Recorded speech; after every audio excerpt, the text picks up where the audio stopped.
तनुश्री दत्ता का जो कंट्रोवर्शियल चल रहा है, उसके बारे में कुछ बताइए आप? देखिए, तनुश्री दत्ता एक पब्लिसिटी स्टंट कर रही है और आज से नहीं कर रही, 2018 से कर रही है, दुनिया को ये बात पता है। और 2018 से वो नाना पाटेकर, लेजेंडरी एक्टर नाना पाटेकर के पीछे लगी हुई है। नाना पाटेकर एक इंडस्ट्री के जाने माने नाम है। मैं भी नाना पाटेकर सर ही उनको कहूँगा कि उनका नाम खराब करना एक बहुत गलत बात है। तनुश्री दत्ता के पास आजकल काम नहीं है, दुनिया को पता है, उसका करियर ख़त्म हो चुका है। कभी इंडस्ट्री में थोड़े टाइम के लिए आई थी, उसके बाद से चली गई थी, लेकिन वो नाना पाटेकर को यूज़ करके बार बार वो लाइमलाइट में आती है। और जिस तरह के मगरमच्छ के आंसू अभी बहा रही है दुनिया, वो देख रही है। तो मैं तनुश्री से कहना चाहता हूँ कि तनुश्री, अगर इस तरह की एक्टिंग तो मूवीज़ में कर लेती तो शायद तुम्हें ऑस्कर मिल चुका होता। जिस तरह की झूठी पब्लिसिटी के लिए तुम अपने नकली आंसू बहा रही हो और दुनिया को, पुलिस को, लोगों को गुमराह कर रही हो, अभी सब तरह लोगों को समझ में सर ये आने लगा है। एक बार पहले भी मैं तनुश्री दत्ता को माफ़ कर चुका हूँ, जब मेरा और राखी सावंत का मैटर हुआ था, इतनी बड़ी कंट्रोवर्सी हुई थी, उसमें भी वो इन्वॉल्व हो गई थी।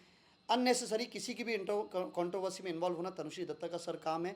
उसके पास कुछ भी काम नहीं है, और अगर उसके पास काम होता तो वो घर पे रहती नहीं। जिस तरह की वो स्टेटमेंट दे रही है कि मुझे अपने घर में ही परेशान करा जा रहा है जहाँ वो रहती है, तो मैं तनुश्री से कहना चाहता हूँ, अगर तुम्हारे पास काम होता तो तुम घर में नहीं रहती, तो कोई आता भी तो तुम मिलती नहीं।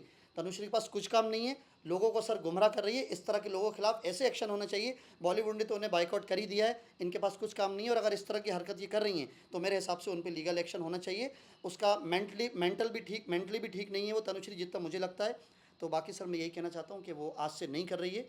और जितनी चीज़ें हुई हैं, अगर इंडस्ट्री में आपको काम नहीं मिल रहा है तो प्लीज़ आप लोगों को गुमराह नहीं करें। और जिस तरह का लोगों को बहकाना, और बाकी सर मैं इसमें ये भी एक चीज़ और ऐड करना चाहता हूँ कि अगर तनुश्री दत्ता के पास काम नहीं है तो वो डायरेक्टर प्रोड्यूसर से रिक्वेस्ट कर सकती है, ना कि इस तरह की कंट्रोवर्सी करे कि काम लेने के लिए पहले उसने राखी सावंत को यूज़ किया, फिर उसने नाना पाटेकर को यूज़ किया, फिर उसने गणेश आचार्य को यूज़ करा। सिर्फ ये उसकी एक प्लानिंग का हिस्सा है। पहले वो यूएस में रहती थी, जब उसको पता लग गया कि मेरा करियर ख़त्म हो गया और इंडिया में आके कंट्रोवर्सी करके कुछ भी हो जाते हैं, तो मैं तनुश्री को बताना चाहता हूँ कि इस तरह एक लड़की होने का तनुश्री दत्ता तुम फ़ायदा मत उठाओ। काम करो, काम से पब्लिसिटी हासिल करो, ना कि कंट्रोवर्सी करके लोगों को गुमराह करो और मगरमच्छ के आंसू बहाना बंद करो। अब लोगों को तुम्हारी एक एक बात समझ में आ रही है।